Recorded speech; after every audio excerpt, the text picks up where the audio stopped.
Thanks very much, Caroline. And yeah, it's a real privilege to be speaking here after such a fantastic morning of talks, and much of which is absolutely music to my ears. And hopefully I'll be able to just explain a few things about the guidance that exists for England as well on peat and trees, which was jointly developed by Forestry Commission, Natural England and Forest Research. But anyway, I'm here to talk about woodlands, trees and scrub in peaty landscapes. But if I could just flick on to the next bit, what Dan, my colleague, and I are actually going to be talking about is establishing and restoring new native wet woodland, tree and scrub communities in peaty landscapes. So we're very much seeing it from that, restoring nature through recognising the important interactions between woody species, and that includes shrubs as well, as we've heard about earlier, and trees in peaty landscapes. Next slide, please. So I'm going to race through this because it's rather tedious and probably everybody is fairly familiar. But in terms of giving a policy context for England, and this is England specific, I think it's really important to just recognise the suite of different targets that we're dealing with, basically, when thinking about the peat and tree interaction. So government published its 25-year environment plan. I'm getting some background sound, actually. Sorry. Yeah, I think I've found who that is. Just put them out. I've muted them, so it should be all right. Thank you. Employing Jackie Weaver rules. Very good. Yeah. So obviously, the government published its 25-year environment plan in 2018, and that set out a vision for basically a quarter of a century of action, hopefully to help the natural world regain and retain good health. And then effectively in that, there was a commitment to set out how a plan for how it would do that. And that was translated into law in the Environment Act back in 2021. And last year, we saw the publication of the Environmental Implementation Plan. So we saw that commitment being translated into basically a delivery plan for activity, under which there are all these various targets. And I think what it's important to recognise is that the targets highlighted in green here, which are the improving nature targets, i.e. which sit under the thriving plants and wildlife goal, they're viewed as the apex targets. The species abundance targets is the apex target, and we've signed up to, by the end of 2030, to halting the decline in species abundance, and then further targets in to 2042 for that.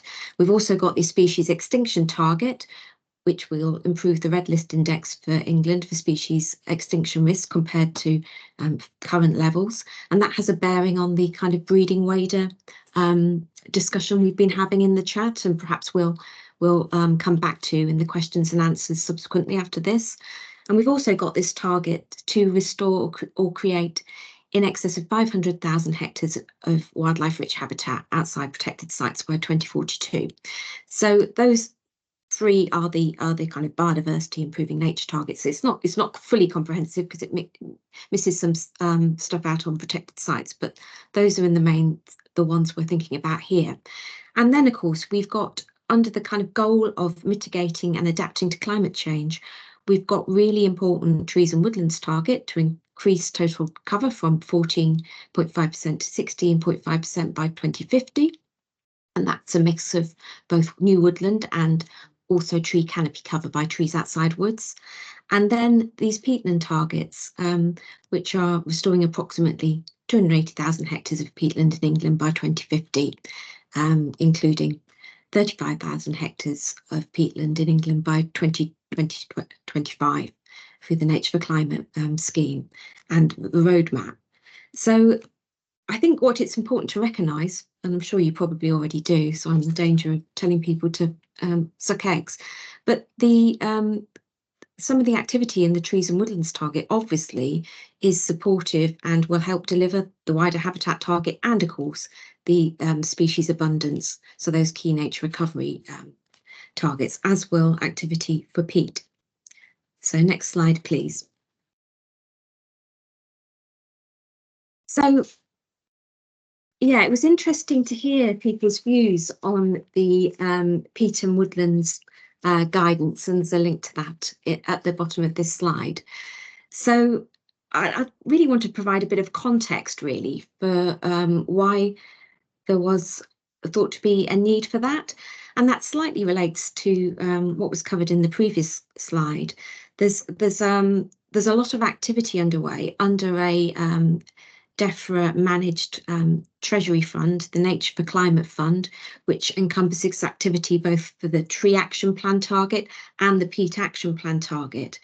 So that's a £750 million fund, which was launched in 2021. It extends to 2025, I think. There was a clear need to ensure proper alignment, careful alignment between the peat and trees targets and, of course, nature recovery too. And I kind of wanted to come back to something that Richard Lindsay said right at the start of his talk, that despite the fact that we've seen an awful lot of commercial afforestation in the uplands, that's not the right place for it. And that obviously has in the past been at the expense and to the detriment of our really important peatland habitats and the amazing carbon resource that they provide.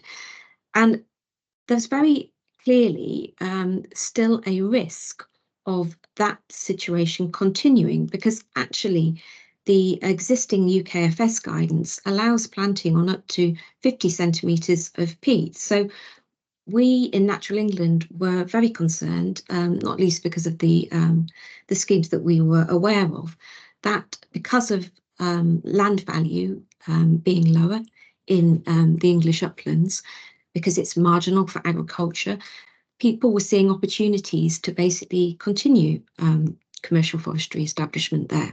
So there was a clear the development of the guidance very much purposively had a background in trying to ensure that we secured better practice in England, and that's really what was needed to ensure that we got this proper alignment between the tree and peat action plans, and enabled consistency in the advice that our staff in NE and staff in FC were giving on woodland creation proposals.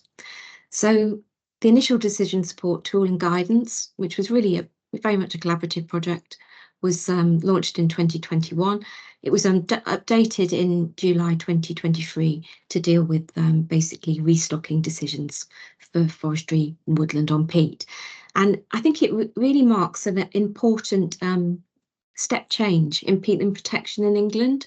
So whilst it's far from perfect, speaking personally, I think it was an important step forward.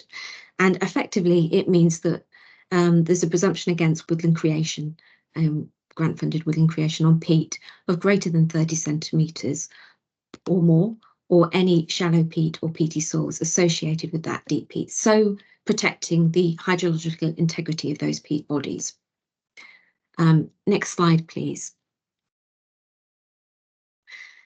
And I think this is the critical slide, really, in terms of where that guidance sits in relation to constraining or enabling some of the fantastic practice we've actually seen in this morning's talks. So the guidance only covers woodland creation, so it only deals with those schemes that would fall under the forestry environmental impact assessment regulations. So for that to happen, it means they have to be at least 0.5 hectares in size, greater than 20 metres in width, and with a canopy cover of trees of at least 20%, or with the potential to achieve that. So it wasn't intended to cover, it was never intended to cover some of the lower density trees outside woods, scrubby plantings, or natural colonisation, indeed, that we've been talking about here. And it was very much focused on planting too. I think it's fair to say that it wasn't thinking from a perspective of enabling establishment via natural processes. There's some read across to the NEFC breeding wader and new woodland guidance, but I'm not proposing to cover that here, but that's thinking about where waders sit in and around those peatland landscapes and the need to ensure that they're not adversely affected too.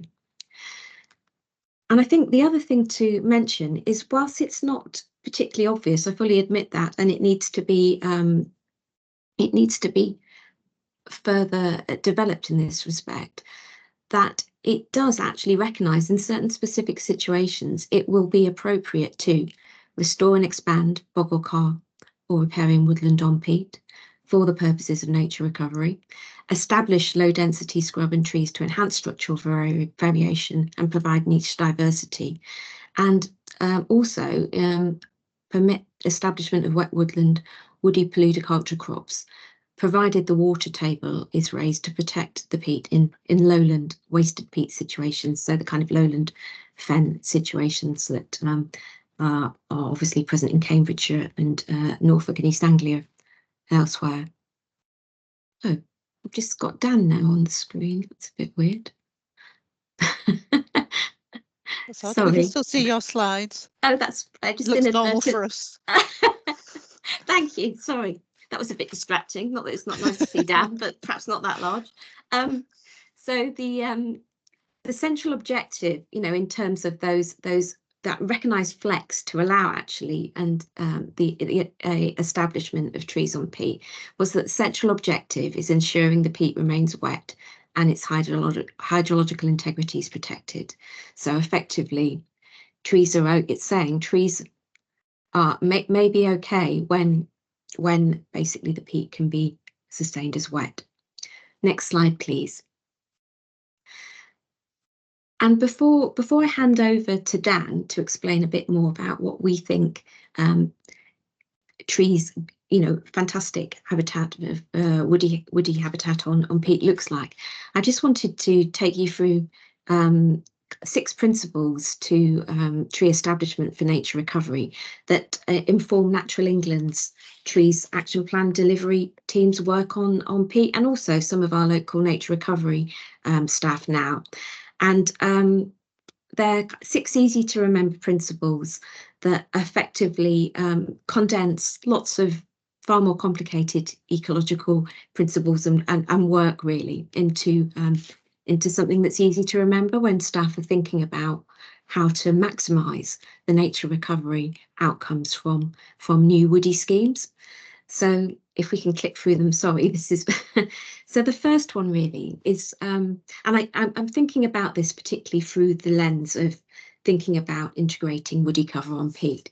So the first one is the need to check for existing interest and priority habitat, priority species interest, and in relation to conversion to woodlands, obviously it's a permanent land use change, so it's critical to consider the suitability of doing that. But also in terms of a trees outside woods and more scattered scrub type habitat, it's useful to think about how trees could be and shrubs can be integrated to enhance species and structural diversity at a lower density.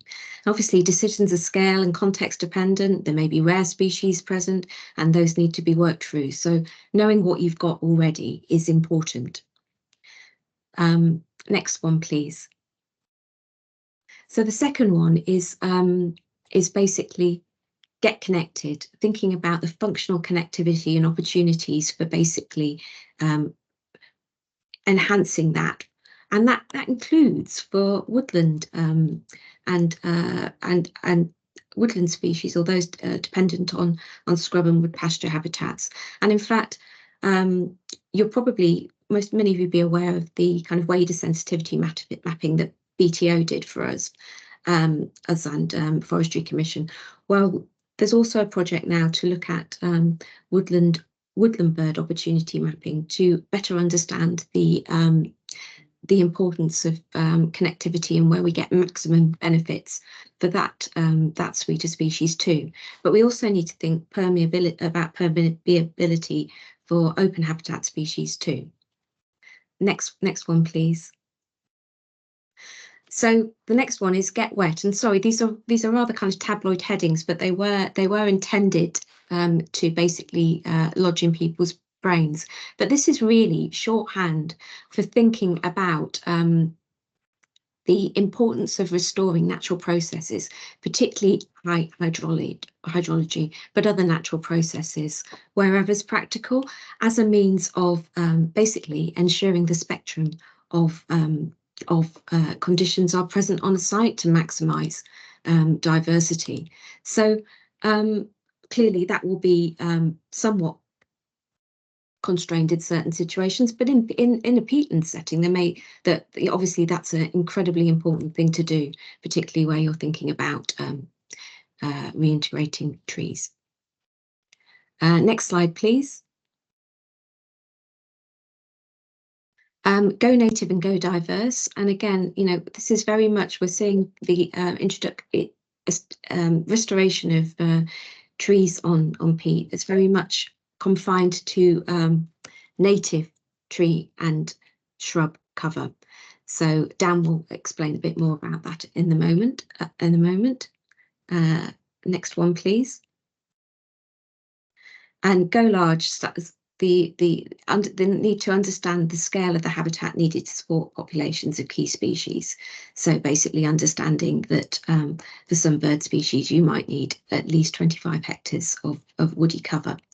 So that's relevant too. And the final one, please. And get edgy. And really this is incorporating and recognising the extreme importance of ecotone and incorporating structural heterogeneity, which of course is very ably provided by woody cover in habitats. And we know that actually for nature, it's actually the ecotone and that fuzzy margin, as I think Kate described it earlier, which really provides the kind of magic for species in terms of providing the range of different environments that are required across their life cycle.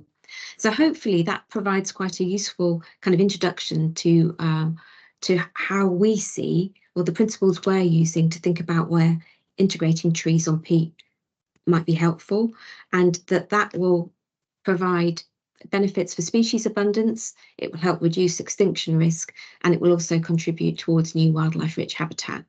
So I'll hand over to Dan now, who can explain further. Thanks, Claire, and yeah, thanks everybody for coming back after lunch in what is essentially the graveyard shift. Yeah, I'm going to talk about that in a bit more detail. So, the next slide, please.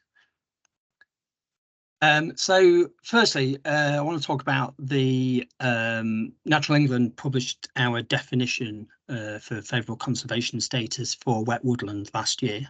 This is that.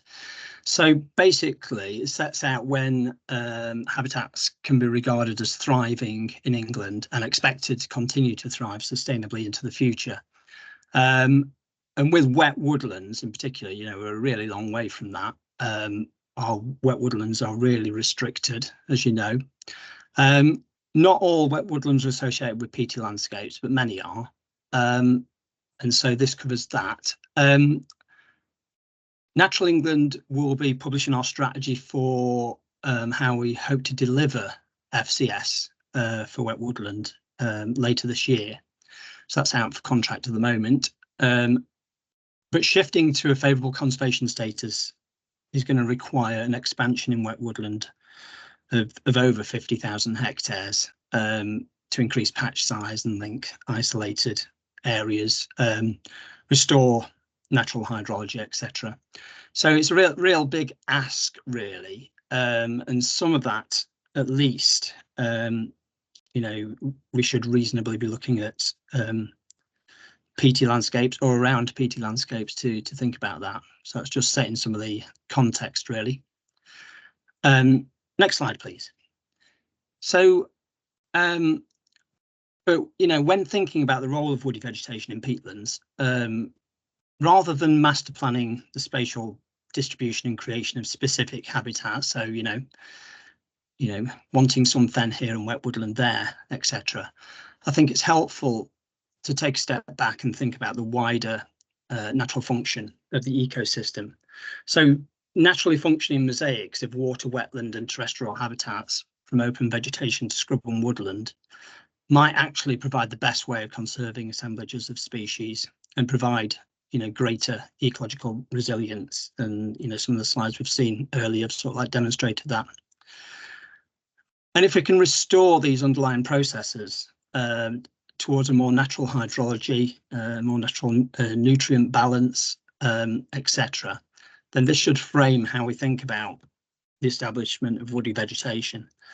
So if we can get those natural ingredients or them environmental conditions right, then this should allow the land to be able to dictate more about how and where these component habitats might develop in a landscape. But even where hydrology has been restored, these peatlands are still very damaged, and they're in a long period of recovery and are often still not wet enough to stop tree establishment entirely.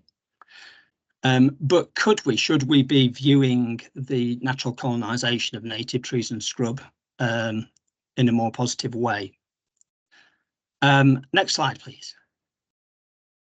So in 2018, Natural England published this research report, which aims to describe in a scientific way, really, the key elements of natural process. And this, covers, all habitats. So we're not talking just about wetlands or peatlands here. We're talking about habitats in the round. Is there another part to that slide? If you just push on, there we go. Thanks. So, so this introduced this idea of the 5 pillars of natural function, being, hydrology, nutrient and chemical status of air, water, and soil. Soil and sediment processes. So in this context, that'd be the sort of like the health of the peat. Vegetation controls, which is basically burning, grazing, cutting, and species composition, which is thinking about invasive non-natives, but also whether there are missing native species, and we're talking about animals and plants here. Yeah, thanks. That's just gone into the chat, which is helpful. Yeah, if you could move it on the slide, thanks. So just to explain this in a bit more detail. So if we look at the bottom picture here, so here we've got an example of a heavily modified wetland with drainage ditches, etc.